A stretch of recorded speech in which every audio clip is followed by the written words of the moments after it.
Hey guys, today I'm going to be talking about what it was like to attend the first annual Just Like Heaven festival. So let's get started. So the festival took place in Mary Queens Park in Long Beach, California, May 3rd and May 4th. The headliners were insane. It was a collective of indie pop from 2013 almost. The headliners included Phoenix, Yeah Yeah Yeahs, MGMT, Beach House, Passion Pit, Grizzly Bear, Mike Snow, The Faint, She Wants Revenge, Tokyo Police Club, amongst a lot of others. These bands, it was so rare to see them together yet again. So I was lucky enough to be able to get my hands on tickets for the first show the festival had put out, which was Saturday, May 4th. Then they went back and added a second show for May 3rd. I was able to get early bird first tier tickets, and it was making a lot of people angry the way that Golden Voice decided to do this. Golden Voice is the company that is behind Coachella, Stagecoach festivals, and other ones too. They were doing Just Like Heaven. A lot of fans were angry the way they were doing it because they put out early bird first tier tickets, which had a price of about $100, I think. Then they put out tier 2, tier 3. Basically, you were paying more for the exact same ticket. You were just being charged more because you were getting your ticket a little bit later. Now, after the May 4th show sold out in about 10 minutes, people were already reselling the tickets online for double that money. So they added another show. People were skeptical online, calling this possibly another Fyre festival, saying that it looked illegitimate. Then Golden Voice took to Instagram to confirm that the festival in fact was happening. They made an account, started posting pictures. It seemed legit. A lot of fans, including myself, were getting stressed because I had never been to a festival put on by Golden Voice, so I didn't know that they send out tickets about a week to 5 days before the event. People were commenting on their Instagram saying, "Where are my tickets? I haven't seen them. When can I get them?" People were even sending messages to the bands playing the festival asking if they knew anything about the whereabouts of their tickets. So because the festival is taking place in Mary Queens Park, you couldn't really find an accessible parking lot for your car on the site. So the way the festival decided to do this was they set up pickup stops all over Long Beach, and there was shuttles there that would take you from your pickup place to the festival grounds. So doors for the festival opened at 11:30. At 11, I was there at my shuttle pickup spot. It just so happened that right when I got off the car, our shuttle had just arrived, and somehow we ended up at the front of the line, which was very convenient. So we hopped on to our shuttle. It was about a 10-minute drive from our pickup location to Mary Queens Park. Once we got there, the lines were fairly short given how festivals get. We were in line from the moment we got dropped off by the shuttle to the scanners for about 20 minutes. It was moving along. It was just early morning, which is why it went by pretty fast. 20 minutes seems considerable and reasonable given it was a festival. Now, people that were arriving at around 2, I heard word that people were waiting in line for an hour for the shuttles to get there, because you have to remember shuttles, it was like the tourist Greyhound size buses. Then it's another half an hour possibly in line to the scanners. So once we got past the metal detectors, we were officially on the festival grounds. Mary Queens Park is not massive. It was a smaller festival, but it is still a quality production given it's put on by Golden Voice. There was booths all along the sides, a lot of unhealthy options, which surprised me given that the festival was expecting a certain demographic, which are very health conscious, including myself. There was corn dogs, fried this and that, burritos, and I think there was 2 booths in total that were vegetarian or vegan or had something that was not fried or buttered. Also on the festival grounds by the food, there was an entire section put off for merch from the bands. I was lucky enough to get the last medium of this Just Like Heaven t-shirt, and then the back, I don't know if you can see it, it has all of the band names on it. This was $35. Now at the festival there was 2 stages, Strange as Angels and Like a Dream, which kind of went with the Just Like Heaven theme they were going for. The Like a Dream stage is where the bigger bands tended to play, like Passion Pit and MGMT. So the way the festival organized it was very nice because they gave you about 20 to 40 minutes in between bigger stage acts and the smaller stage acts, so you had time to move in between if you chose to. I'll include some performances by MGMT, Passion Pit, and other bands like that so you guys can see it.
about 2 photo installations for general admission ticket holders, which one was a pink photo booth and the other was a boat covered in fur. We were able to see the VIP section from the general admission section. They were very similar. The only differences I noticed was that they had additional food vendors, very few sofas, and a massive tent that provided shade, and they had 1 additional photo installation that was exclusive to them. Personally, because it was the first annual of this festival, I didn't want to risk buying VIP and it not being worth it. Also, because it was a smaller size festival, one thing that was very unique to Just Like Heaven Fest was that even the bands acknowledged that they were such a collective and unique bunch that being together was almost magical. We're so lucky to be here. Thank you, Bill. Thank you so much. How you guys doing? This is so fucking cool. Okay. It also felt nice as a fan of the music to see your favorite bands from a certain point in your life together at a festival. And everyone in the audience kind of knew that this was almost too good to be true. It was a one-time thing. When would this ever happen again? Also, there has been a lot of rumors going around as to whether or not this will be an annual thing. They're saying that the reputation of the festival is not yet established, but I feel like Golden Voice has really proven that there's an audience definitely interested in indie pop. There was synthetic grass along a lot of the ground, so you weren't walking on dirt most of the time. The view of the ocean was really nice. Overall, it was a very clean environment. It wasn't until after 3 that it really started to get packed, because you have to remember that our date, May 4th, was completely sold out. May 3rd, there was still VIP available. May 4th was completely sold out.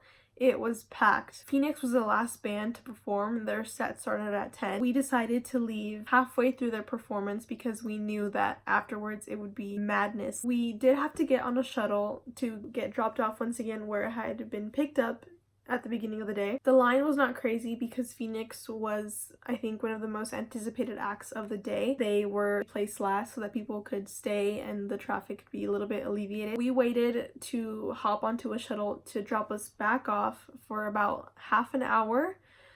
The lines weren't crazy long. You kind of had to just eyeball it, see if you could really wait or if you wanted to skip Phoenix and dip. Now, also, the crowd was very unique because this was our thing in 2013. The fans tended to be older people. A lot of them were in their late 20s or early 20s.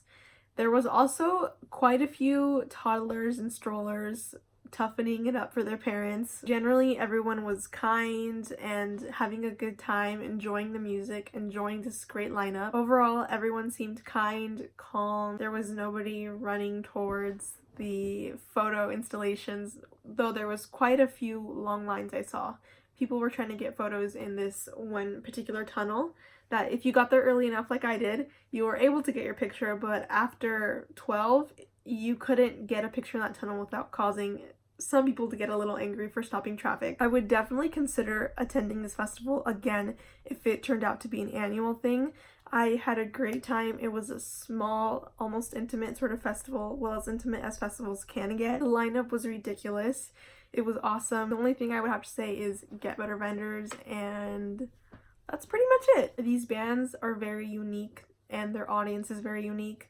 If you're someone who grew up listening to them like me, it was such a blessing to be there, and the environment was just so unique and beautiful. I definitely think that Golden Voice will learn from this experience and not do tier 1, tier 2, and tier 3 ticketing prices for the same ticket. Now, I do think VIP prices will go up if it turns out to be an annual thing. The amenities might become worth it, and I might consider buying VIP next year. Overall, I think Just Like Heaven Fest was a hit this year. That is going to be all for my review of Just Like Heaven 2019. I hope this helps you in any way deciding if you wanted to attend next year. If I left out anything, if you have any questions, please be sure to write them down in the comments below. Please be sure to like this video, give it a thumbs up, and subscribe to my channel. Bye guys!